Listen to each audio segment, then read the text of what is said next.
لیکن جتنی بات قرآن سے اور صحیح احادیث سے یاجوج ماجوج کے بارے میں ثابت ہوتی ہے، میں صرف اس کو آپ کے سامنے ابھی پیش کر رہا ہوں۔ پہلا عقیدہ تو یہ ثابت ہوتا ہے کہ یاجوج ماجوج ایک قوم ہے، انسان ہے، وہ کوئی انسانوں کے علاوہ کوئی الگ مخلوق نہیں ہے، لیکن ہے بڑے فسادی۔ دوسری بات یہ بہت قدیم ہے، ذوالقرنین جب گئے تو اس سے پہلے کی یہ قوم ہے، اور زمین میں پہلے سے فساد مچا رہی ہے، لیکن بہت زیادہ ان کی کثرت نہیں تھی جتنی کثرت قرب قیامت میں ہوگی، کیونکہ نسل ان کی بہت تیزی کے ساتھ بڑھ رہی ہے۔ تیسری بات یہ ہے کہ اللہ نے ان کو دنیا کے کسی حصے میں رکھ کے چھپا دیا ہے۔ چھپایا اس لیے ہے کہ ان کے ظاہر ہونے کا ایک ٹائم ہے، اور وہ ہے حضرت عیسیٰ علیہ السلام کا دور۔ حضرت عیسیٰ ابن مریم کے دور میں یاجوج ماجوج ظاہر ہوں، تو اسی کو آپ چوتھا پوائنٹ بھی کہہ سکتے ہیں۔ تیسرا پوائنٹ کیا ہو گیا کہ ان کو چھپا دیا گیا ہے، لہذا یہ جو لوگ کہتے ہیں نا یاجوج ماجوج دریافت ہو گئے فلاں جگہ ہے فلاں جگہ ہے، تو بھائی ہمیں جب ایک چیز چھپا دی گئی ہے اور ایک ٹائم بتا دیا گیا ہے کہ اس ٹائم پہ ظاہر ہوں گے، تو اس سے پہلے وہ دریافت ہو ہی نہیں سکتے۔ پہلے دریافت ہو گئے تو اس کا مطلب نبی صلی اللہ علیہ وسلم کی گویا پیش گوئی غلط ہو گئی، تو جو جس کا ٹائم ہے اسی ٹائم پہ وہ ظاہر ہوں۔ چوتھی بات میں نے جیسے بتائی کہ حضرت عیسیٰ علیہ السلام کے دور میں وہ ظاہر ہوں گے۔ پانچویں بات، صحیح حدیث سے یہ بات ثابت ہے کہ یاجوج ماجوج وہ جو دیوار بنی تھی اس کو چاٹتے رہتے ہیں، ختم کرتے ہیں۔ اب چاٹنا کا جو لفظ حدیث میں ہے اس سے مراد زبان سے چاٹنا بھی ہو سکتا ہے، اور یہ کنایا بھی ہو سکتا ہے کہ اس کو ختم کرنے کی کوشش میں لگے ہوئے ہیں۔ اور ایسے چاٹنا، جب ہم کوئی چیز چاٹتے ہیں نا تو بہت تھوڑی تھوڑی وہ ختم ہوتی ہے، تو اتنی موٹی اتنی بڑی دیوار ہے کہ انہوں نے اپنی اسٹرگل اور اپنی محنت نہیں چھوڑی ہے، تو وہ دیوار کو کسی نہ کسی طریقے سے گھسائی میں اس کے لگے رہتے ہیں۔ تو زبان سے بھی چاٹنا ہو سکتا ہے، اور کسی اور طریقے سے اس کو ختم کرنے کی کوشش بھی مراد ہو سکتی ہے۔ اور حدیث میں آتا ہے کہ ایک دن آئے گا وہ جب ختم ہونے والی ہوتی ہے نا، تو وہ کہتے ہیں کہ ہم کل اس کو دوبارہ شروع کریں گے اور کل ہم اس کو ختم کر دیں گے، لیکن وہ اللہ تعالیٰ اپنی قدرت سے دوبارہ اس دیوار کو اتنا ہی موٹا کر دیتے ہیں جتنا ذوالقرنین نے کیا تھا۔ تو قرب قیامت میں جب حضرت عیسیٰ علیہ السلام کا ظہور ہوگا تو وہ یہ کہیں گے ہم انشاءاللہ اس کو کل ختم کریں گے۔ تو انشاءاللہ کا لفظ جب استعمال کریں گے، کیونکہ وہ قوم ہے کافر، وہ اللہ پہ اعتماد کرنا، اللہ پہ توکل کرنا یہ چیز نہیں۔ جیسے کافر تو نہیں کہے گا نا اللہ نے چاہا تو وہ اللہ پہ یقین نہیں رکھتے، تو وہ جب اللہ کا نام لیں گے اور کہیں گے کہ اللہ نے چاہا تو ہم اس کو کل ختم کر دیں گے، تو پھر اسلام کی وجہ سے وہ دیوار ختم ہو جائے گی۔ اس کی مثال ایسے جیسے حدیث میں آتا ہے، پچھلی قوموں میں ایک نوجوان تھا جو جادوگر کے پاس بھی جاتا تھا اور راہب کے پاس بھی جاتا تھا، جس کا سورہ بروج میں تذکرہ ہے، والسماء ذات البروج میں۔ تو جب وہ نوجوان پکڑا گیا، وہ مسلمان ہو گیا تھا، بادشاہ نے اس کو بھیجا تھا جادوگر کے پاس کہ جادو سیکھے، لیکن وہ راہب کے پاس جاتا، عیسائیت سیکھی اس نے اور نیک مسلمان بن گیا۔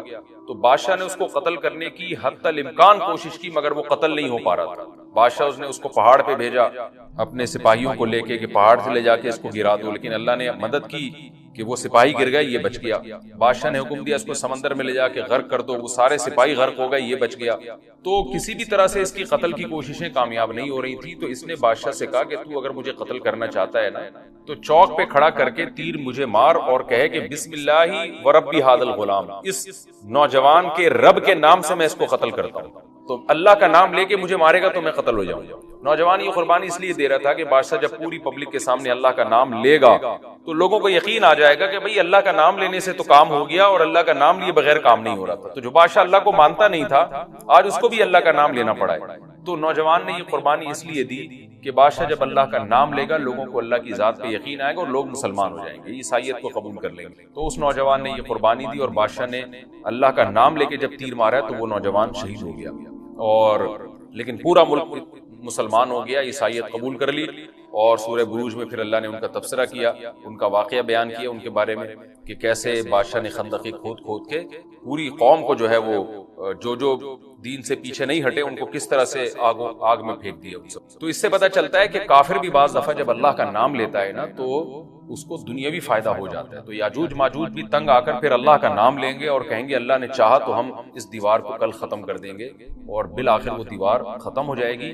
پھر قرآن کے الفاظ ہیں آگے کہ جب یہ دیوار ختم ہوگی وَتَرَكْنَا بَعْضَهُمْ يَوْمَئِذٍ۔ اچھا ہاں، میں بتا رہا تھا کہ حدیث سے کیا پوائنٹ پتہ چلتا ہے، تو یہ 5 پوائنٹ ہو گئے۔ چھٹا پوائنٹ یہ کہ حضرت عیسیٰ ہی کے دور میں یہ کسی وبا کے ذریعے ہلاک ہو جائیں گے۔ حضرت عیسیٰ علیہ الصلوۃ والسلام اتنے زیادہ ہوں گے کہ ان سے لڑنا ممکن نہیں ہوگا، جیسے کہ قرآن میں بھی آ رہا ہے وَتَرَكْنَا بَعْضَهُمْ يَوْمَئِذٍ يَمُوجُ فِي بَعْضٍ، ہم ان میں سے بعض کو بعض کے اندر گھسا دیں گے، اتنی کثرت سے ایک دوسرے میں ہی، آبادی کی کثرت بہت ہوگی، گھسے ہوئے ہوں گے ایک دوسرے میں، جیسے چیونٹی اور مکوڑے ہوتے ہیں، تو ان سے لڑنا ممکن نہیں ہوگا۔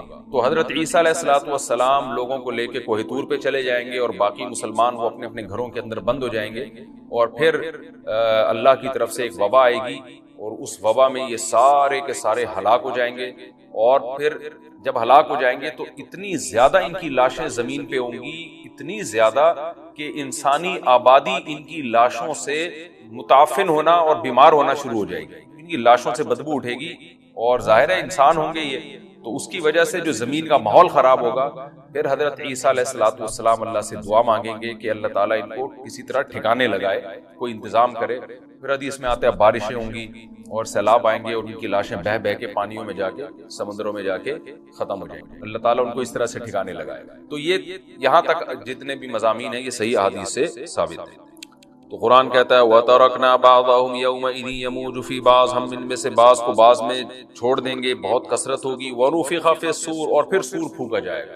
قرآن میں تو یہ کہ سور پھونکا جائے گا ایسے لگ رہا ہے جیسے فوراً پھونکا جائے گا، مگر احادیث میں تفسیر ہے کہ فوراً نہیں پھونکا جائے گا۔ یاجوج ماجوج قیامت کی نشانیوں میں سے ایک بہت بڑی نشانی ہوگی، یعنی یہ اس بات کی علامت ہوگی کہ اب قیامت بہت قریب ہے۔ تو حضرت عیسیٰ ابن مریم علیہ السلام جب نازل ہوں گے، میں تھوڑی سی ترتیب بیان کر دیتا ہوں کہ جو کیونکہ بات یاجوج ماجوج کی چل رہی ہے تو اس سے منسلک جو واقعات ہیں جو اس دور میں ہوں گے وہ بھی میں اسی لیکچر کے ضمن میں بیان کر دیتا ہوں۔ ہمیں صحیح حدیث سے یہ پتہ چلتا ہے کہ قرب قیامت میں جب مسلمان بہت قسمہ پرسی میں ہوں گے تو خراسان سے لشکر اٹھے گا۔ خراسان یہ افغانستان اور ایران کا حصہ، اس علاقے کو نبی صلی اللہ علیہ وسلم کے دور میں خراسان کہا جاتا ہے، جس میں قندھار بھی آتا ہے، ایران کا بھی حصہ آتا ہے۔ تو یہاں سے لشکر اٹھے گا، مجاہدین لڑیں گے بہت بڑی تعداد میں، دنیا میں جہاد ہوگا، مسلمان ظلم کی چکی میں پس کے تنگ آ چکے ہوں گے، اور لڑتے لڑتے حدیث میں آتا ہے اتنی بڑی بڑی لڑائیاں ہوں گی کہ 1/3 مسلمان شہید ہو جائیں گے، اس میں 1/3 مجاہدین جو لڑنے والے ہوں گے، اور 1/3 جو ہوں گے وہ میدان جنگ سے بھاگ جائیں گے، اور 1/3 کو اللہ فتح عطا فرمائے۔ جو 1/3 میدان جنگ سے بھاگ جائیں گے، نبی صلی اللہ علیہ وسلم نے فرمایا ان کی توبہ کبھی قبول نہیں ہوگی۔ جو 1/3 شہید ہو جائیں گے وہ افضل ترین شہداء ہوں گے اس وقت کے، اور 1/3 کو اللہ تعالیٰ غلبہ عطا فرمائیں گے۔ ایک واقعہ تو ہمیں قرب قیامت میں نبی صلی اللہ علیہ وسلم سے یہ ملتا ہے صحیح حدیث۔ دوسرا ہمیں یہ ملتا ہے کہ قرب قیامت ہی میں مسلمان قسمہ پرسی کا شکار ہوں گے تو تلاش کریں گے حضرت مہدی کو، کیونکہ حضرت مہدی وہ شخصیت ہیں جن پہ تمام نیک لوگ جمع ہو جائیں گے، اور وہ مسلمانوں کی میدان جنگ میں کمانڈ کریں گے، جہاد میں کمانڈ کریں گے۔ تو ان کو بیت اللہ میں تلاش کیا جائے گا، وہ رسول اللہ صلی اللہ علیہ وسلم کی اولاد میں ہوں گے، اور لوگ ان کو پہچان لیں گے، اہل اللہ پہچان کر ان کو اپنا امیر بنائیں گے، اور ان کی قیادت میں بھی لڑائی اور جہاد شروع ہوگا۔ اور یہ لڑائی جب دمشق میں لڑائی ہو رہی ہوگی تو دمشق میں عصر کی نماز کے وقت حضرت مہدی، میں نے جو یہ کہا کہ دمشق میں لڑائی ہو رہی ہوگی، مقصد یہ نہیں ہے کہ دمشق کوئی میدان جنگ بنا ہوا ہوگا، مقصد یہ ہے کہ وہ مجاہدین کا لشکر دمشق میں ہوگا عصر کی نماز کے وقت، لڑائی چاہے کسی اور میدان میں ہو رہی ہو، لیکن حدیث میں ہمیں دمشق کا تذکرہ ملتا ہے۔ تو دمشق میں حضرت شام کا تذکرہ ملتا ہے، اور جو قرائن ہمیں ملتے ہیں وہ دمشق کی ایک خاص مسجد ہے، وہ مسجد حضرت مفتی تقی عثمانی صاحب اور مفتی رفیع عثمانی صاحب نے اس کو ہائی لائٹ بھی کیا، لیکن وہ یقینی نہیں ہے، یہ خوب سمجھے، انہوں نے اس کا بھی تبصرہ کیا کہ اس کے بارے میں کوئی یقین نہیں ہے۔ تو حضرت مہدی عصر کی نماز پڑھا رہے ہوں گے، لوگ امامت میں آپ کے پیچھے کھڑے ہوں گے، یہاں تک کہ مسجد کے مینار پر، آج بھی وہ مینار موجود ہے جس کے بارے میں غالب گمان ہے کہ یہ وہ مینار ہے جہاں حضرت عیسیٰ علیہ السلام نازل ہوں گے، غالب گمان کے درجے میں کہا جا سکتا ہے، ورنہ پھر اسی کے اڑوس پڑوس میں کوئی مسجد ہوگی۔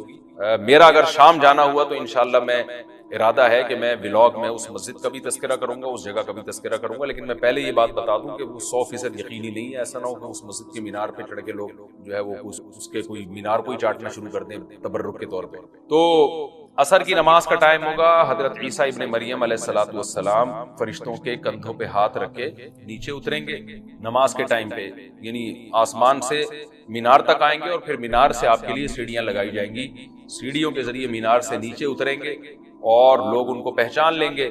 حضرت مہدی ان کو امامت کے لیے آگے کریں گے کہ آپ اللہ کے ایک پیغمبر ہیں, آپ نماز پڑھائیے. حضرت عیسیٰ علیہ السلام انہی کو آگے رکھیں گے. اور اس طرح کا مفہوم ہے حدیث میں کہ اللہ نے اس کام کے لیے آپ کو ہی منتخب کیا. کیا مطلب یہ امامت اس امت کا حق ہے.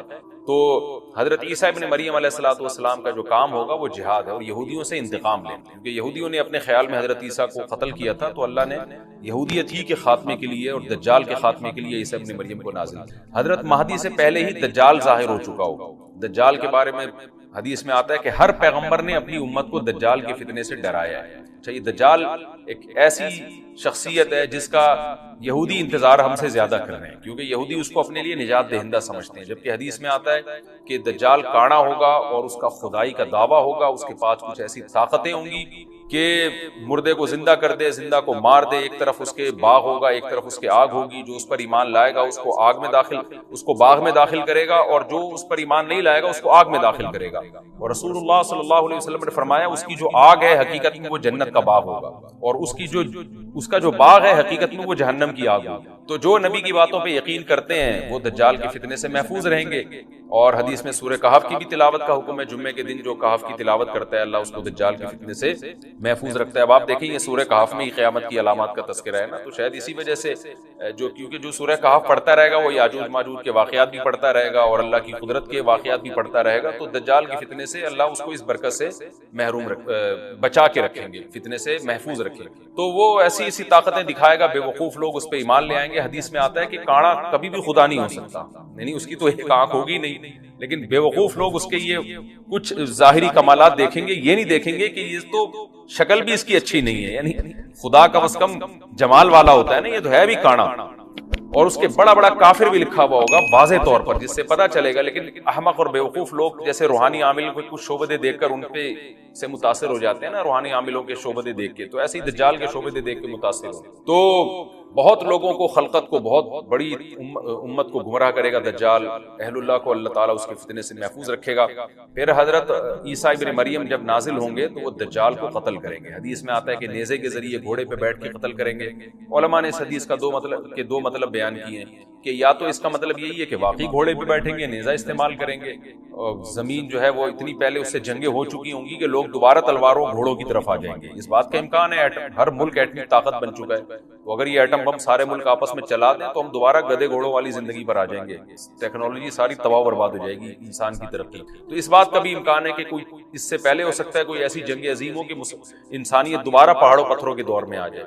لیکن ظاہر یہ معلوم ہوتا ہے کہ رسول اللہ صلی اللہ علیہ وسلم نے جو کلام کیا ہے, ظاہر ہے اس دور کے لحاظ سے جو لوگوں کے, جہاں تک جو لوگوں کی مینٹل اپروچ ہے وہاں تک, تو نبی صلی اللہ علیہ وسلم میزائل یا اور ٹینکوں کا تذکرہ کرتے تو کیا سمجھ میں آتا؟ تو گھوڑے سے مراد ہے جو اس زمانے کا گھوڑا ہوگا, اور نیزے سے مراد ہے اس زمانے کا جو اسلحہ ہوگا, کیونکہ نیزہ نبی کے دور کا ایک مناسب اسلحہ تھا اور گھوڑا نبی کے دور کی میدان جنگ کی ایک مناسب سواری تھی. تو اس سے یہ بھی پتہ چلتا ہے کہ ہو سکتا ہے عیسیٰ ابن مریم نیزے کے بجائے کلاشنکوف کا استعمال کر لیں. تو یعنی وہ نیزہ جو ہے وہ اس کلاشنکوف کی یا جو بھی اسلحہ اس وقت حضرت عیسیٰ ابن مریم استعمال کریں گے اس کی ایک تعبیر ہے, اس کا بھی پورا امکان ہے. تو ہمیں بہرحال اتنا ایمان ہمارے لیے ضروری ہے کہ دجال کو قتل کرنے والی جو ذات ہے, جو شخصیت ہے, وہ عیسیٰ ابن مریم علیہ السلام. تو حضرت عیسیٰ کے ذریعے اللہ تعالیٰ دجال کو قتل کریں گے, اور حضرت عیسیٰ کی قیادت میں زبردست جہاد ہوگا. حدیث میں آتا ہے کہ عیسیٰ ابن مریم اس دنیا کو امن سے بھر دیں گے, اتنا امن ہو جائے گا اور اتنی مالی فراوانی ہوگی, اتنی مالی, کیونکہ دنیا میں مال بہت ہے, ڈسٹریبیوشن صحیح نہیں ہے, جو تقسیم ہے نا مال کی وہ ظالمانہ ہے, جس کی وجہ سے غریب سے غریب تر ہے, امیر سے امیر تر ہے. حضرت عیسیٰ ابن مریم ایسا نظام قائم کریں گے کہ جس سے مال کی صحیح تقسیم, اور لوگ اٹھیں گے زکوٰۃ کا مستحق تلاش کریں گے اور لوگوں کو زکوٰۃ کا مستحق نظر نہیں آئے گا, غریب تلاش کرنا مشکل ہو جائے گا. یعنی ایک آدمی, حدیث کا مفہوم ہے کہ زکوٰۃ لے کے گھومتا رہے گا اور اس کو کوئی غریب نہیں ملے گا, اتنی مالی فراوانی ہو جائے گی. پھر ترمذی کی روایت میں آتا ہے کہ اللہ کی طرف سے برکتیں ایسی نازل ہوں گی کہ بڑے بڑے انار پیدا ہوں گے, بڑے بڑے انگور پیدا ہوں گے, زمین اپنی برکتیں کھول دے گی. اور حضرت عیسیٰ علیہ السلام خنزیر کو بھی دنیا سے ختم کر دیں گے, خنزیر کی نسل کو ختم کر دیا جائے گا. وَيَضَعُ الْجِزْيَةَ, اور جزیے کا نظام ختم, اما الاسلام و اما السیف, یا تو تلوار یا اسلام, اس کے علاوہ نہیں. تو نبی صلی اللہ علیہ وسلم کو اللہ نے جس مقصد کے لیے دنیا دنیا میں بھیجا تھا اس مقصد کی جو تکمیل ہے وہ عیسیٰ ابن مریم کے ذریعے. باقی اس میں حکمتیں کیا ہیں اس پر میرے الگ سے بیانات موجود ہیں کہ اللہ نے حضرت عیسیٰ ابن مریم کا انتخاب کیوں کیا اس کام کی تکمیل کے لیے, اسی امت میں کوئی کیوں منتخب نہیں کر لیا, یا یہ کہ پیغمبر صلی اللہ علیہ وسلم ہی کے ذریعے پوری دنیا میں اسلام کو غالب کر دیا جاتا, اس میں کیا حکمتیں ہیں اس پر میرے الگ سے بیانات موجود ہیں. ابھی تو میں کوشش کرتا ہوں کہ تفسیر سے میں جو ٹو دا پوائنٹ بات ہے اس سے یہاں اس لیکچر میں نہ ہٹا. تو اسی وقت حضرت عیسیٰ ابن مریم اس کو یاجوج ماجوج کو قتل کریں گے اور دنیا انصاف سے بھر جائے گی, اور اللہ تعالیٰ نے جو پیغمبروں کو دنیا میں بھیجا تھا اس کا مقصد کیفیت اور کمیت دونوں لحاظ سے حاصل ہو جائے گا. اس کے بعد پھر آہستہ آہستہ دنیا میں زوال شروع ہوگا, اور پھر جب پوری دنیا کے لوگ زوال کا شکار ہوتے ہوتے کفر کی طرف جائیں گے, گناہوں کی طرف, اور حدیث میں آتا ہے جب تک ایک شخص بھی اللہ کا نام لینے والا ہوگا اس دنیا پر قیامت نہیں آئے گی, یہاں تک کہ آخری شخص جب دنیا سے اٹھے گا جو اللہ کا نام لیا کرتا تھا, اس کے بعد اللہ تعالیٰ سور پھونکیں گے, جبریل کو حکم دیں گے سور پھونکنے کا, اور اس دنیا کو تباہ و برباد کر دیا جائے گا. تو آگے قرآن کہتا ہے وَنُفِخَ فِي الصُّورِ, اور پھر سور میں پھونکا جائے گا, فَجَمَعْنَاهُمْ جَمْعًا, پھر ہم ان تمام انسانوں کو جمع کر دیں گے, وَعَرَضْنَا جَهَنَّمَ يَوْمَئِذٍ لِلْكَافِرِينَ عَرْضًا, اور قیامت کے دن ہم جہنم کو یومئذ, جس دن ایسا ہوگا یعنی جس دن سور پھونکا جائے گا, یہ دوسرا سور مراد ہے, للکافرین عرضا, کافروں کے سامنے پیش کر دیں گے. الذین کانت اعینہم فی غطاء عن ذکری, یہ وہ لوگ ہیں جن کی آنکھیں میری یاد سے پردے میں پڑی ہوئی تھی, یعنی میری یاد کی چیزیں ان کو نظر ہی نہیں آتی تھی, غفلت میں پڑی ہوئی تھی جن کی آنکھیں. وَكَانُوا لَا يَسْتَطِيعُونَ سَمْعًا, اور یہ سننے کی صلاحیت بھی نہیں رکھتے, نہ حق بات سنتے تھے نہ حق دیکھتے, بس اپنے خواہشات کی جو چیزیں ہیں وہ ان کو اچھی لگتی تھیں اور وہی ان کو سمجھ میں آتی. تو یہ ہمارا رکوع الحمدللہ کمپلیٹ ہو گیا. اس رکوع میں ہمیں بہت سارے اسباق ملتے ہیں, میں نمبر وار اس کو مختصراً بیان کر دیتا ہوں. پہلی بات تو یہ کہ دیکھیں اللہ تعالیٰ نے کیسے کیسے بادشاہ دنیا میں بھیجے اور کتنے پاورفل بادشاہ. حضرت ذوالقرنین کا نام ہی قرن والا, دو کناروں والا, زمین کے بہت بڑے حصے کو حضرت ذوالقرنین نے فتح کیا, اور اللہ کے نیک بندے کیسے اللہ کے راستے میں لڑتے رہے. تو یہ جو لوگ بیٹھ جاتے ہیں نا بس عبادت کرو اور لڑائی وڑائی اسلام میں ہے ہی نہیں, یہ دنیا میں کوئی بھی عقل مند اس نظریے کا حامی نہیں ہے. تو طاقت اور قوت کی اسلام میں بہت زیادہ اہمیت ہے. اس سے ہمیں یہ بھی پتہ چلتا ہے کہ اپنے ملک کی, خاص طور پر اسلامی ملک کی جو فوجی قوتیں ہیں, جو فوجی طاقتیں ہیں, ان کی ہمیں قدر کرنی چاہیے. کیونکہ اگر کوئی بھی ملک عسکری لحاظ سے کمزور ہو جائے, کیونکہ اللہ تعالیٰ تو جو عسکری لحاظ سے طاقتور قومیں تھیں اللہ نے ان کا کتنا تذکرہ کیا, ہاں وہ اللہ کے باغی نہ ہو. تو اسلامی ملک میں کوئی بھی اسلامی کنٹری ہے, چاہے سعودی عرب ہے, چاہے پاکستان ہے, چاہے ترکی ہے, کوئی بھی اسلامی کنٹری ہے, اس کی فوج کی قدر کرنی چاہیے, کیونکہ اسی کی وجہ سے ملک کا بارڈر محفوظ ہوتا ہے. اگر مسلمان عسکری لحاظ سے کمزور ہونا شروع ہو جائے تو کافر ہمیں گاجر مولی کی طرح کاٹنا شروع کر دیں, اسلام دشمن قوتیں ہمیں کھا جائیں, ختم کر دیں ہمیں کھا کے. تو نیک قوتوں کو اپنی بقا کے لیے ہمیشہ سے ایک اسلحے کی اور طاقت کی ضرورت رہتی ہے. اس کی اہمیت اسلام میں بہت زیادہ ہے. موسیٰ علیہ السلام کے بعد کتنے بڑے بڑے جنگی کمانڈر پیدا ہوئے. ذوالقرنین کا اللہ نے کیسا تذکرہ کیا. ذوالقرنین کی عبادت کا کہیں بھی تذکرہ نہیں, حالانکہ وہ بڑے عبادت گزار بھی تھے. داؤد علیہ السلام کی عبادت کا تذکرہ بھی ہے, ان کی تلوار اور طاقت کا تذکرہ بھی ہے. تو اللہ تعالیٰ جہاں عبادت کا تذکرہ کرتے ہیں تو طاقت اور قوت کا بھی تذکرہ کرتے ہیں. اس سے عسکری لحاظ سے اپنے آپ کو مضبوط کرنے کی اہمیت کا ہمیں پتہ چلتا ہے کہ اسلام میں اس کی بڑی اہمیت ہے. کسی بھی اسلامی ملک کی فوج کا مورال کسی بھی لحاظ سے ڈاؤن نہیں ہونا چاہیے, اور عسکری لحاظ سے وہ کسی بھی لحاظ سے کمزور نہیں ہونی چاہیے, اور اس کو چاہیے کہ اعیدوا لہم ما استطعتم من قوہ پر عمل کرے. قرآن کہہ رہا ہے روز بروز اپنی طاقت اور قوت میں اضافہ کرنے کی کوشش کرو. اس سے مسلم قوم کو کبھی بھی غافل نہیں ہونا چاہیے, اور کوئی بھی ایسا کام جس سے مسلمان قوتیں اور طاقتیں کمزور ہونا شروع ہو جائیں, اس کام سے ہمیں بچنا چاہیے.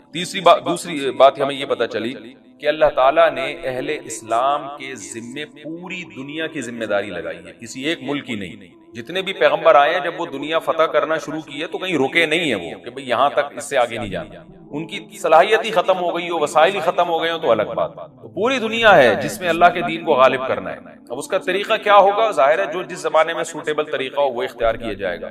تو حضرت ذوالقرنین پہلے انتہائی مشرق کی طرف گئے ہیں جہاں سورج نکلتا ہے، تو وہاں سے جہاں سے آبادی شروع ہو رہی ہے، اور ان کا خیال تھا کہ اب آگے آبادی نہیں ہے، تو پھر جا کے سٹاپ کیا ہے۔ مغرب میں بھی ایسے ہی، شمال میں بھی ایسے ہی۔ تو ہمیں جب دیکھتے ہیں کہ جب صحابہ کرام نے دنیا فتح کرنا شروع کیا، تو ہمیں مسلمان کمانڈروں میں بھی ایسے واقعات ملتے ہیں کہ وہ علاقے فتح کرتے کرتے سمندر کے کنارے پہنچے، اور انہوں نے سمندر کو دیکھ کے کہا کہ تیرے آگے بھی آبادی ہوتی نا تو ہم اللہ کا کلمہ وہاں بھی بلند کرتے۔ یہ دور تھا مسلمانوں کا، اور یہ عیسیٰ ابن مریم دوبارہ پھر وہی کریں گے، پوری دنیا کو فتح کریں گے۔ تو حضرت ذوالقرنین کے اس واقعے سے پتہ چلتا ہے کہ پوری دنیا کی ذمہ داری اللہ نے ہمیشہ سے اہل اللہ پہ لگائی ہے، اور وہ پوری دنیا میں اللہ کے دین کو غالب کرنے کی کوشش میں ہمیشہ سے لگے رہے ہیں۔ تیسری بات ہمیں پتہ چلتی ہے کہ اسباب اور وسائل کی اہمیت ہے۔ حضرت ذوالقرنین نے جب اتنا پہاڑوں کے بیچ میں اتنا یعنی لوہے کی پلیٹیں لگا کے تانبا پگھلا کے آہنی دیوار بنائی ہے، تو خوش ہوئے ہیں، ہذا رحمت من ربی، میرے رب کی رحمت ہے، تبھی تو اللہ کا شکر ادا کیا نا، خوشی پہ شکر ادا کیا جاتا ہے۔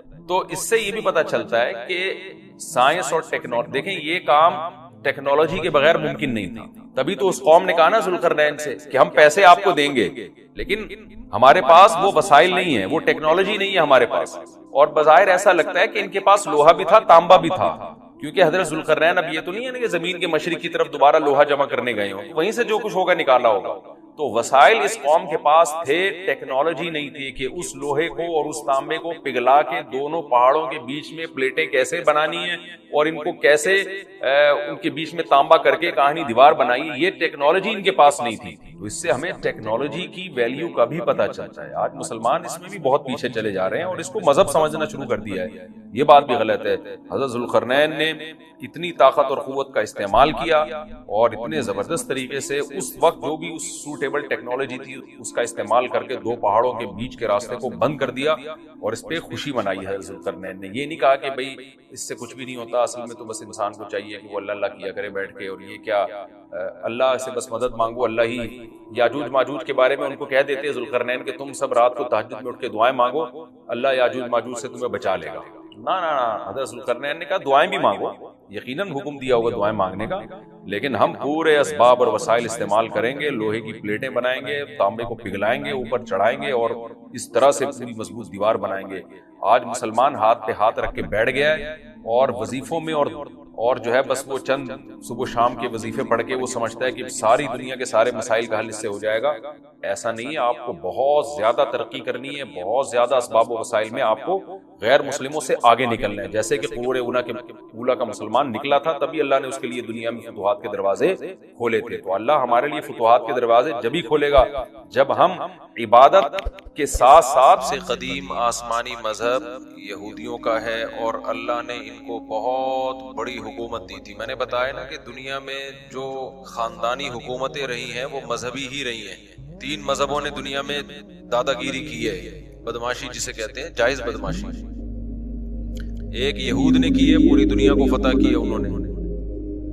پھر اللہ نے عیسائیوں کو غلبہ دیا، انہوں نے یہودیوں سے سارے علاقے چھین کے ان پہ حکومت کی۔ پھر اسلام جب دنیا میں آیا تو جو کام پہلے یہودیوں نے کیا تھا پھر ان کے ساتھ عیسائیوں نے کیا، تو پھر عیسائیوں کے ساتھ کس نے کیا؟ مسلمانوں نے۔ اچھا، کمال کی بات یہ ہے کہ مسلمانوں کی یہودیوں سے لڑائیاں نہیں ہوئی ہیں، بہت کم، صرف نبی کے دور میں تو ہوئی وہ خیبر میں اور بنو قریظہ وغیرہ سے۔ اس کے بعد بڑی لڑائیاں مسلمانوں کی یہودیوں سے کبھی بھی نہیں، سارا ٹاکرا عیسائیوں سے رہا ہے، کیونکہ عیسائیوں نے یہودیوں سے علاقے چھین لیے تھے، یہودی پھر رعایا بن کے رہتے تھے، لیکن ان کو اس بات کا غم ہے کہ یہ تو سارا ہمارا حساب کتاب تھا نا۔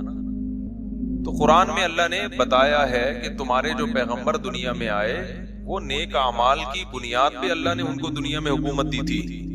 تم نے ان کی معیت میں جہاد کیا، وہ جہاد جس کے پیچھے صحیح موٹیویشن ہوتی ہے، اس میں مجاہدین کو ایک پاور ملتی ہے، اور جب جہاد کے پیچھے صرف پیسہ رہ جائے، زمین اور حکومت رہ جائے، تو اس جہاد میں طاقت نہیں رہتی، بلکہ وہ جہاد ہی نہیں رہتا ہے۔ تو اب یہ لوگ کہتے ہیں ہمارے پیغمبر تھے سلیمان علیہ السلام، داؤد علیہ السلام، تھوڑا سی تاریخ بتا دیتا ہوں نا، پتہ ہی ہوگا لیکن نئے لوگ بھی آتے ہیں۔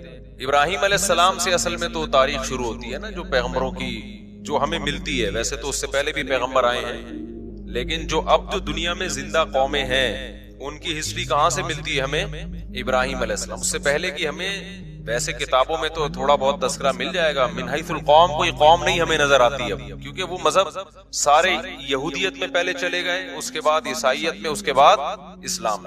تو ابراہیم علیہ السلام کا زمانہ آج سے تقریباً لگ بھگ 4000 سال پرانا زمانہ ہے. اوپر نیچے ہو سکتا ہے، کوئی پوری کیلکولیشن کسی کی نہیں ہے. تقریباً کتنا ہے؟ 4000 سال پرانا زمانہ. انبیاء آتے رہے تھے آدم علیہ السلام. اچھا آدم علیہ السلام اور ابراہیم علیہ السلام میں کتنا ہے یہ نہیں پتا. اس میں اندازے لگائے جاتے ہیں کہ ہم سے آدم علیہ السلام کا زمانہ 10,000 سال پرانا ہے ہم سے، لیکن یہ کچھ بھی اس میں کوئی رائے نہیں قائم کی جا سکتی، کیونکہ کوئی تاریخ لکھنے والا تو تھا نہیں، وہ زمانے دنیا میں ختم ہو گئی ہیں. اب تو کوئی پرانی لاش ملتی ہے تو سائنسدان تحقیق کرتے ہیں کہ قبل مسیح ہے کہ بعد مسیح ہے. قاف میم لکھا ہوتا ہے نا، اب تو وہ بھی لکھنا چھوڑ دیا لوگوں نے، تو وہ اس سے پہلے کی بڑی بڑی تاریخیں. بہرحال تو ابراہیم علیہ السلام وہ نبی ہیں جن کو اللہ تعالیٰ نے بہت زیادہ نوازا تھا، کیونکہ بت پرست قوم کے خلاف کھڑے ہو گئے تھے. اور پھر ابراہیم علیہ السلام سے اللہ نے وعدہ کیا تھا کہ آپ کی اولاد میں ہم نبوت کو جاری کریں گے. میں کافی لمبی پہلے بتا چکا ہوں، بہت شارٹ کروں گا تاکہ آج ہمارا یہ ٹاپک نہ رہ جائے. تو ابراہیم علیہ السلام کی اولاد میں حضرت اسحاق علیہ السلام پیدا ہوئے، دوسری زوجہ سے اسماعیل علیہ السلام پیدا ہوئے، اور اسحاق علیہ السلام کی اولاد سے پھر دو زوجہ تھیں، حضرت سارہ اور حضرت ہاجرہ. تو حضرت ہاجرہ سے نبی صلی اللہ علیہ وسلم پیدا ہوئے 2000 سال کے بعد ان کی نسل سے، یعنی ایک ہی پیغمبر پیدا ہوئے حضرت ہاجرہ سے جو محمد صلی اللہ علیہ وسلم تھے، اور مکہ میں جو ان کی اولاد ٹھہر گئی تھی. اور ادھر جو شام، آپ نا میپ کو پڑھا کریں، میپ کے بغیر بہت سارے قرآن کے واقعات سمجھ میں نہیں آتے. تو مجھے بھی میپ پڑھنے سے سمجھ میں نہیں آتے تھے، جب ٹریولنگ کیے تو ملک بیٹھنا دماغ میں شروع ہے، کون سا کنٹری کدھر کو ہے. بہت سی چیزیں پڑھنے سے نہیں آتی، ٹریولنگ سے آتی ہیں. اب میں حیران ہوتا تھا یہ مسلمان فوجیں یورپ کیسے پہنچ گئی تھی یار اس زمانے میں. اب جب میں خود گیا تو مجھے خیال ہو جب میں پہنچ سکتا ہوں تو فوجیں نہیں پہنچ سکتی کیا خیال ہے؟ لیکن ہمارا ٹریک تو الگ تھا نا، تو وہ پتا چلا وہ ادھر سے آئی ہیں افریقہ کی طرف سے. اب وہ دیکھیں نا نقشہ تو پتا چلتا ہے، وہ وہاں سے علاقے فتح ہوتے ہوتے ہوتے ادھر سے انہوں نے رائٹ پہ، آگے سمندر تھا تو رائٹ پہ ٹرن مارنا پڑا. رائٹ پہ ٹرن مارا، اٹلی میں گھسے، اٹلی سے آگے پھر جرمنی تھا، فرانس پہ آگے رک گئے تھے، ورنہ فرانس گیا تھا ہاتھ سے. تو وہ پھر آپس میں ہی بغاوت ہو گئی، آپس میں ہی لڑے پڑے تھے، ورنہ یورپ پہ مسلمانوں کا قبضہ ہو چکا ہوتا. تو لندن گیا تھا، صحیح ہے نا، لندن بھی گیا تھا گوروں کے ہاتھ سے. لیکن ہوا یہ کہ آپس میں پھٹا ہو گیا تھا، بغاوت ہو گئی، لڑائیاں ہو گئی دو کمانڈروں کی. تو یورپ کو پھر چھوڑ دیا، پھر آپس میں الحمدللہ ایسا لڑے. آج تک کیا ہو رہا ہے؟ اللہ کے فضل سے لڑ رہے ہیں الحمدللہ، ہر سطح پہ لڑ رہے ہیں. اللہ تعالیٰ میاں بیوی گھر میں لڑ رہے ہیں، حکومتیں آپس میں لڑ رہی ہیں، دوست سے لڑ رہا ہے، مذہبی اسکالر آپس میں لڑ رہے ہیں. اس لڑائی کی وجہ سے غیروں کا بڑا فائدہ ہے، وہ اتحاد کر رہے ہیں. مختلف ملکوں نے کرنسی ایک ایجاد کر لی، ٹھیک ہے نا، پاسپورٹ کی کوئی پابندی نہیں. یورپ نے ایک یونین بنا لی پوری، یہاں سے یہاں جاؤ کوئی مسئلہ نہیں، ادھر جاؤ ادھر جاؤ سب ہمارا ہے، وغیرہ وغیرہ. خیر، تو ابراہیم علیہ السلام کے جو شام میں جو سلسلہ چلا ہے نا، اچھا آج کا جو شام ہے پہلے اتنا نہیں تھا بلکہ یہ بڑا تھا. تو یہ اس میں فلسطین، اسرائیل، یہ سب علاقے آتے تھے. تو بیت المقدس تھا، وہاں پیغمبروں کا سلسلہ شروع ہوا ہوتے ہوتے ہوتے آپ کو پتا ہے کہ اسحاق علیہ السلام کی اولاد میں تھے یعقوب علیہ السلام، ان کا لقب تھا اسرائیل. یعقوب علیہ السلام کا کیا لقب تھا؟ اسرائیل. حضرت اسرائیل جو تھے یعقوب علیہ السلام ان کے بیٹے تھے یوسف. یوسف علیہ السلام مصر چلے گئے، سورہ یوسف میں ہے نا واقعہ، وہ ایک بادشاہ بن گئے مصر کے. تو بنی مصر کا نقشہ دیکھیں آپ، سعودی عرب یعنی مغرب کی طرف جہاں سورج یہاں ہے نا سعودی عرب، تو سعودی عرب آئے گا پہلے، اس کے بعد مصر آئے گا. اور رائٹ سائڈ پہ ٹرن ماریں گے تو کیا آئے گا؟ اسرائیل آئے گا، فلسطین آئے گا. تو ایسا نہ ہو نکل جائیں یہاں پہ گدھے پہ بیٹھ کے، ایسے ہی جہاز سے ٹرن مارنا پڑے گا. تو مصر میں جو ہے نا یوسف علیہ السلام، وہاں کی حکومت ان کے ہاتھ میں آئی. مصر بڑا زبردست ملک تھا، ایک بڑی تہذیب، مصر کی تہذیب بہت پرانی ہے اور بڑے اسٹیبل لوگ تھے. تو وہاں پر یوسف علیہ السلام کی حکومت قائم ہو گئی. یوسف علیہ السلام بہت اقلیت میں تھے نا، وہ تھوڑے سے بنی اسرائیل آئے تھے، 90 کے قریب ان کا خاندان تھا. یعقوب علیہ السلام نے شادیاں بہت کی تھیں، اولاد ان کے بہت تھی، یہ انہوں نے کی تھی، اب آپ ان سے پوچھیں. تو یعقوب علیہ السلام کی اولاد میں برکت بہت ہوئی ہے. اس غم میں بھی انہوں نے شادی کی ہے جب یوسف علیہ السلام بچھڑ گئے تھے، اس دوران بھی انہوں نے نکاح کیا ہے. تو یہ ان لوگوں کے مسئلے نہیں تھے، یہ ہمارے مسئلے ہیں کہ ایکچولی کر کے نا وہ کہتے بھائی غم بھی ساتھ ساتھ جھیلتے رہو اور شادیاں بھی ہوتی رہیں گی، بچے بھی ہوتے رہیں گے، قحط بھی پڑا، اولاد پھر بھی ہوتی رہی. سمجھتے ہو؟ تو یہاں تک کہ جب یوسف علیہ السلام یعقوب علیہ السلام مصر گئے ہیں نا، جب پتہ چلا بیٹا بادشاہ بن گیا ہے، تو مولانا عبد الماجد دریا آبادی بڑے عالم گزرے ہندوستان میں جو دنیاوی علوم کے بھی بڑے ماہر تھے، انہوں نے اپنی تفسیر میں لکھا ہے، وہ خود یعقوب علیہ السلام کی اولاد میں بھی انہوں نے اپنا پورا نسب بھی بیان کیا ہے کہ ہمارا نسب اتنی پشتوں میں جا کے یعقوب علیہ السلام سے ملتا ہے. تو انہوں نے یہ لکھا ہے، جو بھی ان کی تحقیق ہوگی. تورات انجیل کے بھی بڑے عالم تھے جو مولانا عبد الماجد دریا آبادی ہے نا، انگلش بھی بڑی اچھی تھی. مولانا شرعی تھانوی رحمۃ اللہ علیہ سے غالباً بیت بھی تھے، وہ بیت تھے تبھی وہ جگہ جگہ شیخ اور مرشد تھانوی کا لفظ استعمال کرتے ہیں. تو دنیاوی دینی دونوں علوم کے بڑے ماہر تھے، بڑی ریسرچ. انہوں نے لکھا ہے کہ 90 افراد تھے یعقوب علیہ السلام کی، صرف بیٹے بیٹیاں بہویں داماد، یہ ملا کے ٹوٹل کتنے تھے؟ 90. ان کے اکلوتے سربراہ تھے. تو یہ 90 افراد ہجرت کر کے گئے ہیں کہاں؟ مصر کی طرف. یہ سارے بنی اسرائیل تھے. سمجھتے ہو کہ نہیں سمجھتے؟ جب یہ وہاں گئے ہیں تو اللہ نے ان کو حکومت دی، لیکن تھے منورٹی میں، اقلیت میں تھے. حکومت تو آ گئی، مصر کی خدمت بہت کی، لوگوں میں ان کی عزت. لیکن ظاہر ہے جب آپ اقلیت میں ہوتے ہیں تو آہستہ آہستہ کمزور ہونا شروع ہو جاتے ہیں. غیر قوموں میں حسد ہوتا ہے کہ یہ دوسرے ملک سے آئے ہوئے ہم پہ کیوں حکومت کر رہے ہیں، یہ ادھر سے آئے ہوئے لوگ. اچھا تہذیب ان کی اچھی تھی، مصریوں کو تو غیر مسلم تھے نا، بت پرست تھے وہ، تو بت پرستوں کی ان کے مقابلے میں کیا تہذیب ہوگی؟ پلہ کس کا بھاری تھا؟ تہذیب کے لحاظ سے ان کا بھاری تھا. لیکن اکثریت میں وہ تھے.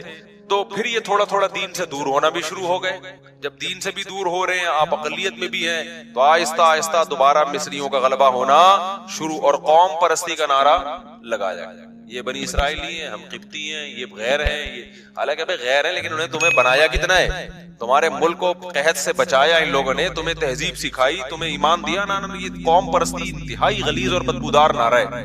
کتا گلی میں دوسرے کتے کو برداشت نہیں کرتا، بلی برداشت کر لے گی. بلی تھوڑی سی غیرت مند ہوتی ہے، کتا جو ہے نا اتنا وفادار ہو کے بھی ہے کتا ہی وہ. اسلام یہ نہیں کہتا کہ یہ اتنا وفادار ہے تو اب اس کو کتا مت کہو. کہنا کیا پڑے گا اس کو؟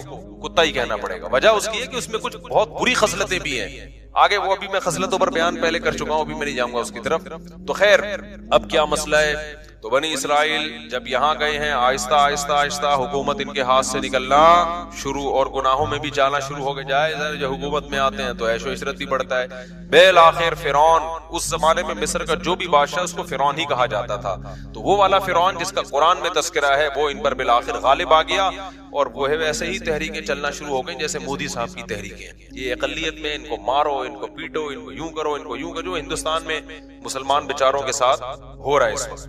تو ظلم شروع ہوا فرعون کا، اور قرآن کہتا ہے کہ ایسا سخت ظلم بنی اسرائیل کے اوپر کہ یقتل ابناءہم ویستحیی نساءہم، مردوں کو قتل کر دیا جاتا تھا، عورتوں کو چھوڑ دیا جاتا تھا، تاکہ ہم ان سے اپنی نسل ان سے پیدا ہو ہماری، یا ان کو ہم لونڈی بنائیں، غلام بنائیں. تو فرعون کو کہیں خواب آیا کہ میری، وہ نجومیوں نے نہیں بتایا تھا، نجومی جھوٹ بولتے ہیں، نجومیوں کو کچھ بھی نہیں پتا ہوتا. تو زیادہ راجع بات اس میں یہی کہ خواب آیا تھا فرعون کو. اس کو خواب آیا یا کسی نے ماہرین نے پیش گوئی کی ہوگی کہ لگتا ہے کہ یہ قوم میں لیڈر کی صلاحیت ہے، انہی کا کوئی شخص اٹھ کے تمہارا تختہ الٹے گا، تم اتنا ظلم کر رہے ہو نا. تو فرعون نے کیا کیا؟ ظلم کم کرنے کے بجائے بڑھا دیا. تو اب قرآن میں اس کا تذکرہ اللہ تعالیٰ نے سورہ قصص میں ذکر کیا ہے، وہ میں انشاءاللہ بعد میں، یہ 21ویں رات سے جو ہے نا، جب دوسرے لوگ بھی آ جائیں، اعتکاف والوں کی تعداد بڑھ جاتی ہے تو کچھ مضامین ان کے لیے رکھے ہوئے. تو بالآخر موسیٰ کلیم اللہ پیدا ہوئے، اور اللہ نے موسیٰ علیہ السلام کو فرعون کے محل میں بلایا، اور پھر موسیٰ علیہ السلام کو نبوت ملی، اور پھر بالآخر فرعون کو اللہ تعالیٰ نے دریا میں غرق کر دیا. اور فرعونی کیا ہو گئے؟ ایک بھی بندہ نہیں بچا، سارے ہی مار دیے اللہ تعالیٰ نے، جتنے بھی تھے. بنی اسرائیل کو نجات ملی، اور قرآن ان کی تعریف کرتا ہے بما صبروا، اس لیے کہ بنی اسرائیل نے موسیٰ کا ساتھ دیا تھا اور صبر کیا تھا انہوں نے. لیکن تھے بہرحال نالائق، صبر بھی کرتے تھے، تکلیفیں بھی دیتے تھے. پھر بنی اسرائیل کو حکم ہوا کہ اب تو تمہارا اصل وطن ہے فلسطین، ارض شام، وہاں تم موسیٰ علیہ السلام کی قیادت میں اب جہاد کرو. یہ تو اللہ نے فرعون کو خود ہی ٹھکانے لگا دیا. اب ہر جگہ اللہ خود سے کام نہیں کرے گا، کچھ تم کو بھی تلوار اٹھا کے کرنا پڑے گا. یہاں تو ویسے بھی ان کے پاس طاقت ہی نہیں تھی، مینورٹی میں تھے نا، کیا لڑتے یہ. تو بنی اسرائیل نے کہہ دیا ہم نہیں جائیں گے، اذهب انت وربک فقاتلا، کیونکہ غلامی میں اتنا عرصہ گزار چکے تھے کہ ذہن کیا بن گیا تھا؟ غلام۔ آپ اگر غلام بنے رہو نا کچھ دن تک تو آپ کا دماغ میں مینٹل لیول کیا ہو جاتا ہے؟ جو لوگ بچوں میں زیادہ رہتے ہیں نا تھوڑے دنوں میں بچکانہ حرکتیں شروع کر دیتے ہیں۔ صحبت کا بہت گہرا اثر ہوتا ہے، خوب سمجھ لو۔ اگر آپ پڑھے لکھے لوگوں میں بیٹھو گے تو آپ کیا بن جاؤ گے؟ سنجیدہ، سیریس ہو جاؤ گے۔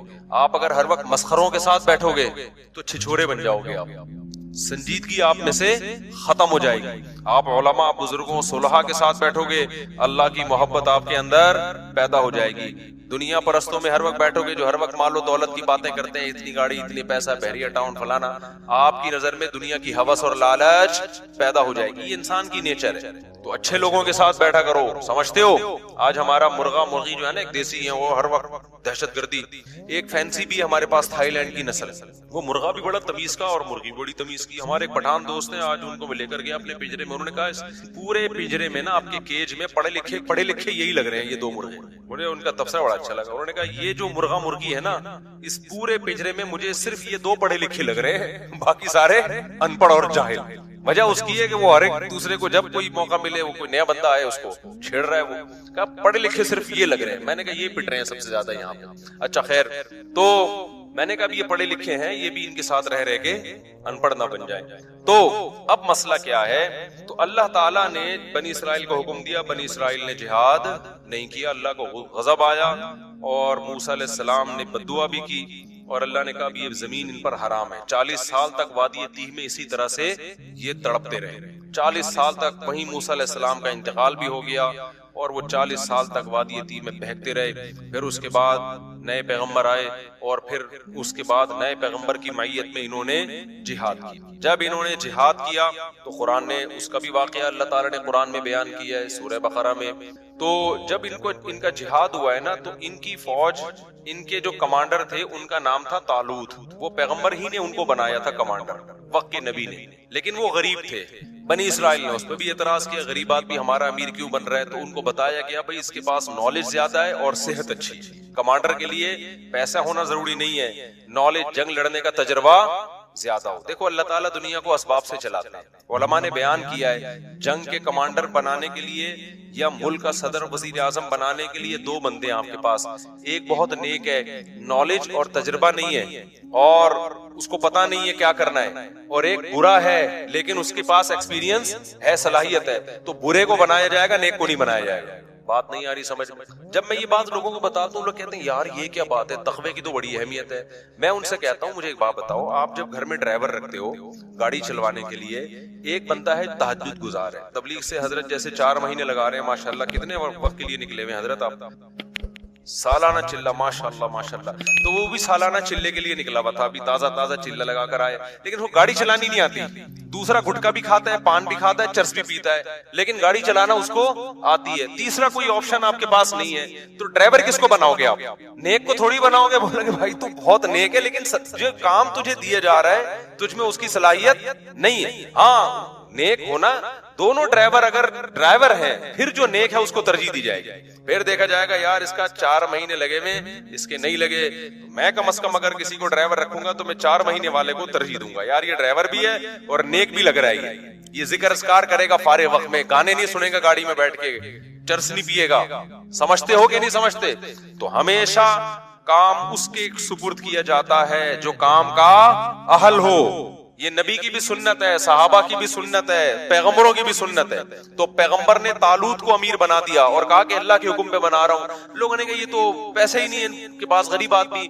تو پیغمبر نے کہا اس کی غربت کو مت دیکھو، اس کی صحت بھی ہے، لڑائی کے لیے کیا چاہیے؟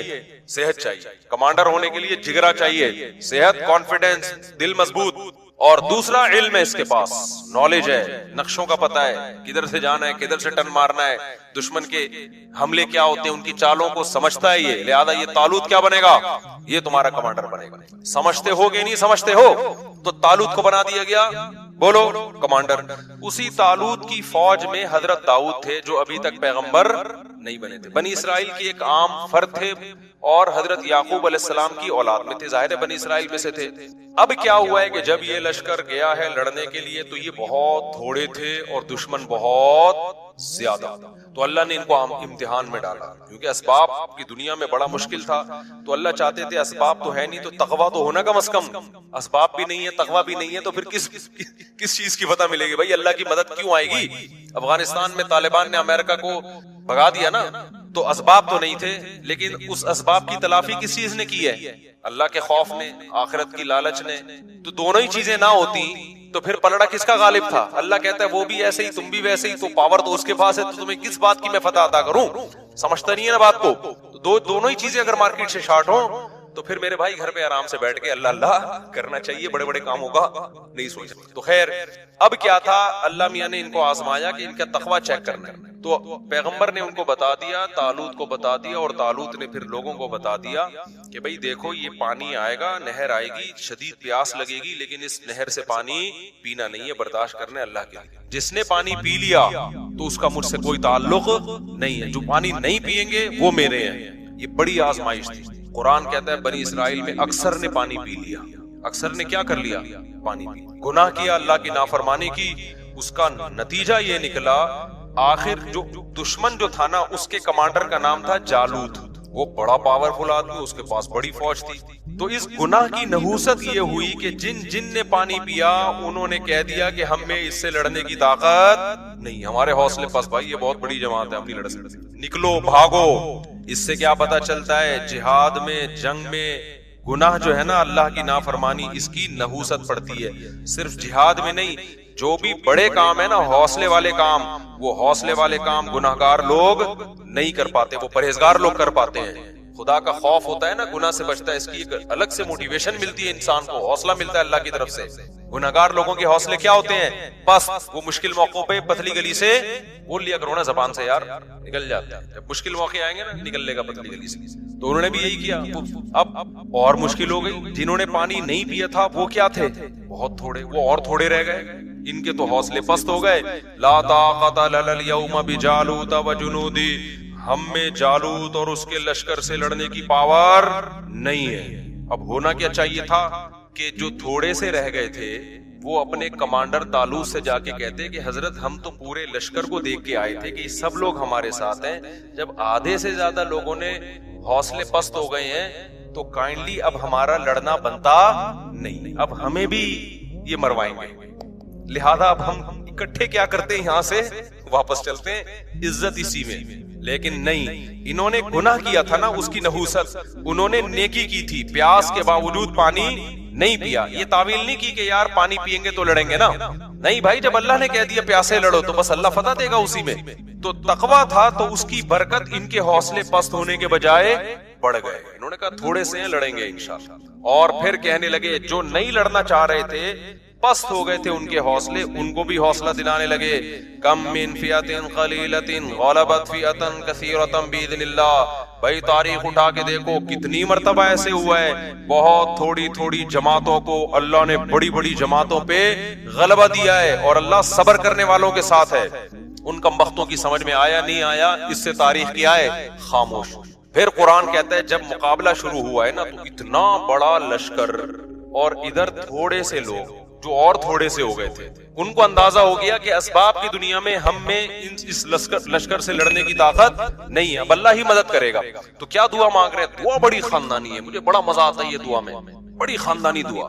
دیکھو وہ یہ دعا بھی مانگ سکتے تھے, ربنا اجعلنا صابرا, اے اللہ ہمیں صابرین, ہمیں کیا بنا دے, صابر بنا دے, ہمیں فتح دے دے. یہ بھی کہہ سکتے تھے نا, ہمیں اس لشکر پہ کیا دے دے, فتح دے دے, ہمیں صبر کرنے والا بنا, بھاگنے سے بچا. نا نا نا نا, ان کو پتا تھا صبر سے کام نہیں چلے گا.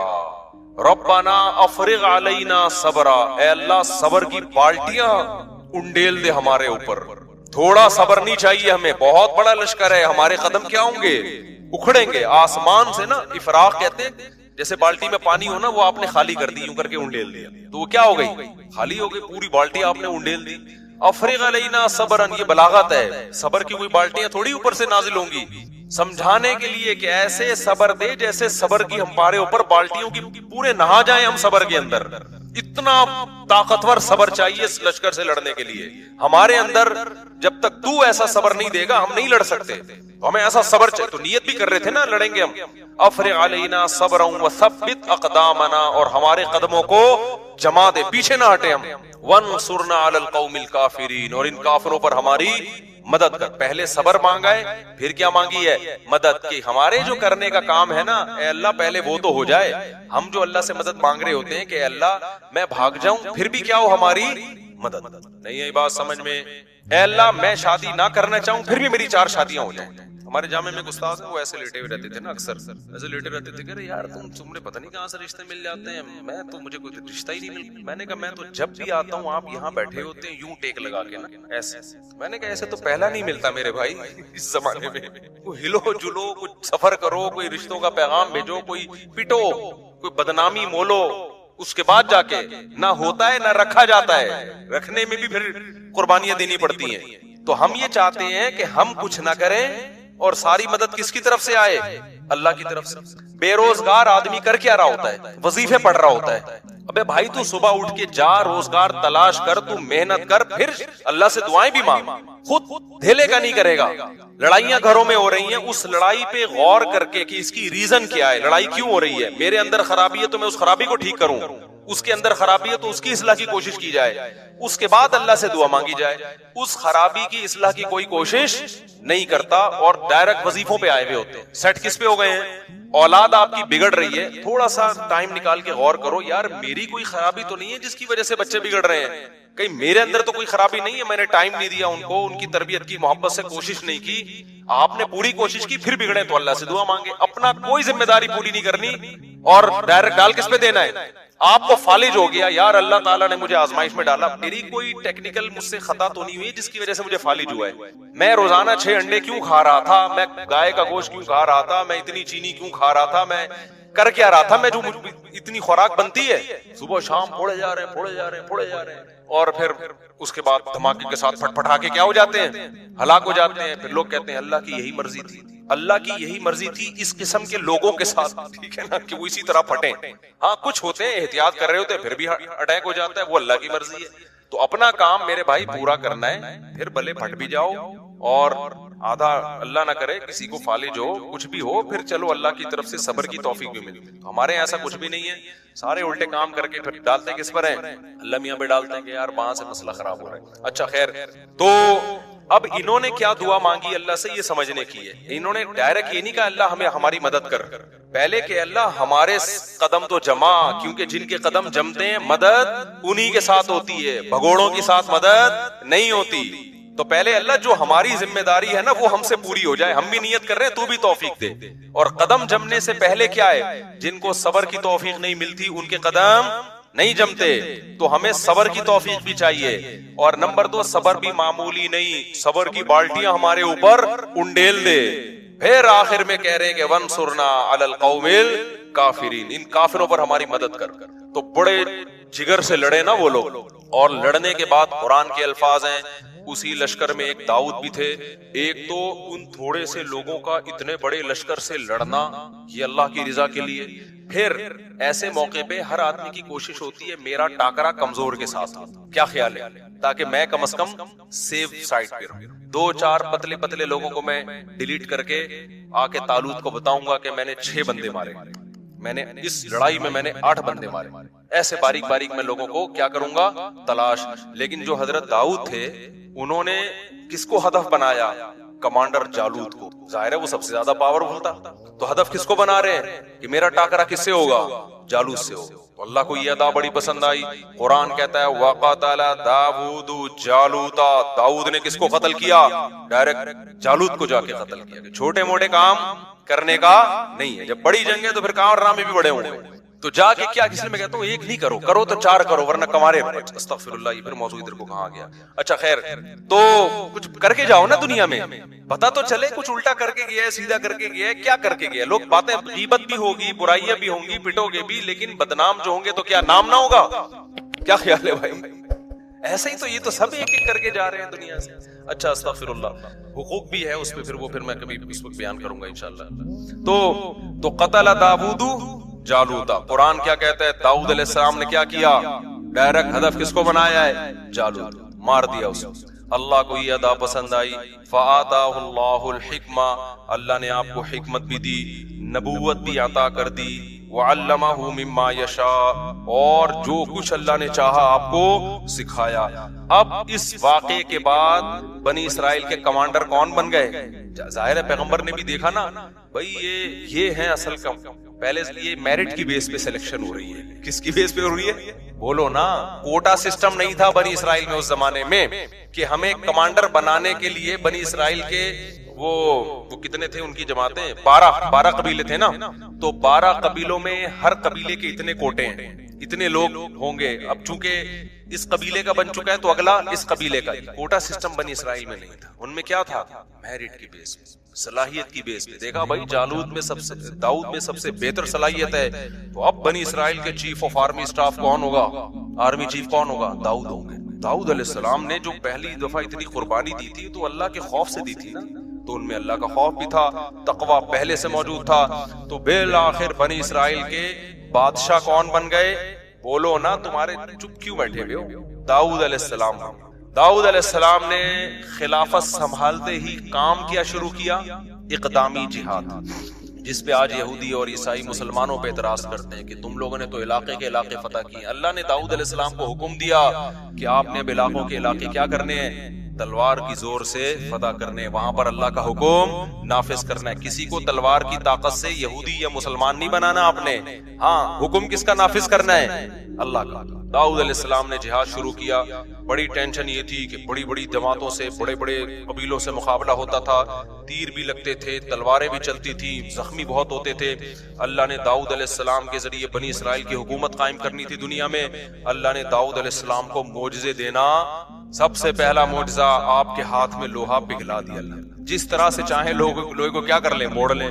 بڑی بڑی زرہیں بنانا شروع کی داؤد علیہ السلام نے، ڈھالیں بنانا شروع کی تاکہ جنگوں میں دفاع ہو. لتحصنکم من بأسکم، قرآن کہتا ہے داؤد کے ہاتھ میں ہم نے لوہے کو پگھلا دیا تاکہ وہ تمہیں جنگوں میں حفاظت کرے. تو پھر داؤد علیہ السلام کو اللہ نے دولت بھی بہت دی. جب دولت بہت دی تو پھر شادیاں بھی انہوں نے بہت کی. وہ ہماری طرح نہیں تھے کہ ایک بیوی ایک بچے. جب وسائل ہے تو بھئی حلال کیا ہے؟ تو بہت ساری شادیاں کی. تورات اور انجیل میں ہمیں ملتا ہے کہ بہت ساری بیویاں تھی داؤد علیہ السلام کی، معذرت کے ساتھ. سمجھتے ہو؟ انہوں نے معذرت کے ساتھ نہیں کی. میں آپ سے معذرت کر رہا ہوں کہ میں بیان کیوں کر رہا ہوں. تو داؤد علیہ السلام کو اللہ نے پرندوں کی بولیاں بھی سکھائیں. داؤد علیہ السلام کے معجزوں میں جیسے یوسف علیہ السلام کا معجزہ تھا خوبصورت چہرہ، حسن اللہ نے دیا، تو داؤد علیہ السلام کا معجزہ کیا تھا؟ بولو نا. خوبصورت آواز. بہت خوبصورت آواز میں وہ زبور کی تلاوت کیا کرتے تھے. اللہ نے ایک مستقل کتاب بھی دی داؤد علیہ السلام. ایسی زبردست تلاوت ہوتی تھی. اور جب اللہ کا ذکر کرتے لا الہ الا اللہ کا، تو پہاڑوں سے بھی لا الہ الا اللہ کی آوازیں آنا شروع ہو جاتی. یا جبال اوبی معہ والطیر، پرندے آپ کے سر پہ جمع ہو جایا کرتے تھے. وہ زبور کی تلاوت بھی سنا کرتے تھے اور آپ کی آواز سے بھی محظوظ ہوا کرتے تھے. پھر داؤد علیہ السلام عبادت گزار، ایک طرف دن میں کمانڈر ہیں اور رات میں کیا ہیں؟ پوری رات عبادت کرتے تھے. ایک دن روزہ. پوری زندگی داؤد علیہ السلام کی ایسے گزری ہے، ایک دن روزہ ایک دن ناغا، ایک دن روزہ ایک دن ناغا. حدیث میں آتا ہے سب سے بہترین روزہ داؤد کا روزہ تھا.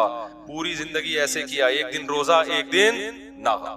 اگر ہمارے کوئی ڈاکٹر صاحب اس زمانے میں ہوتے تو ڈاکٹر صاحب کیا کہتے داؤد علیہ السلام سے؟ کیونکہ آپ نے ایکچولی لڑنا بھی ہے، آپ کی بیویاں بھی اتنی ساری ہیں، تو آپ ایسا کریں کہ صبح ناشتے میں آپ یہ لیا کریں. ناشتہ بہت ضروری ہے داؤد علیہ السلام. ناشتے کے بغیر زندگی بولو نا نہیں ہو سکتی. ایکچولی کچھ نہ کچھ ناشتہ ہونا چاہیے. پھر 2 گھنٹے کے بعد بسکٹ کا انتظام ہونا چاہیے. فاسٹنگ بہت بری چیز ہے. سمجھ میں آ رہی ہے بات؟ پھر پہلے ہم ڈاکٹر سے یہی سنتے تھے ہر تھوڑی دیر کے بعد بکریوں کی طرح کچھ نہ کچھ آپ کھاتے رہیں. حکیم اور ٹائپ کے تھے ڈاکٹر. اور ناشتہ بہت ضروری ہے. تو پھر داؤد علیہ السلام لڑنے کے قابل نہ رہتے. داؤد علیہ السلام بھوکے رہتے. ایک دن روزہ ہے ایک دن کیا ہے؟ ناغا ہے. اور جب ناغا ہے تو وہ بھی کم کھاتے تھے. اس سے پتہ چلتا ہے بھائی کم کھانے والا زیادہ بیویاں بھی رکھ سکتا ہے اور میدان جہاد میں علاقے بھی فتح کر سکتا ہے. اور جو صبح و شام برگر پھوڑ رہا ہے نا, پیزا برگر پھوڑ رہا ہے, اور جو کچھ ہم کھا رہے ہیں آج کل, تو یہ برگر تو بن سکتا ہے گول, یہ گول گپے کی دکان بھی کھول سکتا ہے, یہ کسی کی آنکھوں میں آنکھیں ڈال کے بات نہیں کر سکتا. تو چھوڑ دو یہ جو چیزیں تم کھا رہے ہو نا, بھوکا رہنے سے. خیر, آگے اللہ تعالیٰ فرماتے ہیں کہ داؤد علیہ السلام کی جب حکومت قائم ہوئی ہے تو ان کے بڑے معجزے اللہ نے ذکر کیے. تو داؤد علیہ السلام کو اللہ نے بیٹے دیے سلیمان. تو یہاں پر وہ سلیمان علیہ السلام کا واقعہ ہے. اب میں وہ واقعہ جلدی سے سنا دیتا ہوں, یہ تمہیز ضروری تھی, ورنہ سلیمان علیہ السلام نئے لوگوں کی سمجھ میں نہیں آتے. تو اللہ تعالیٰ فرماتے ہیں ہم نے داؤد اور سلیمان کو علم دیا, وَوَارِثَ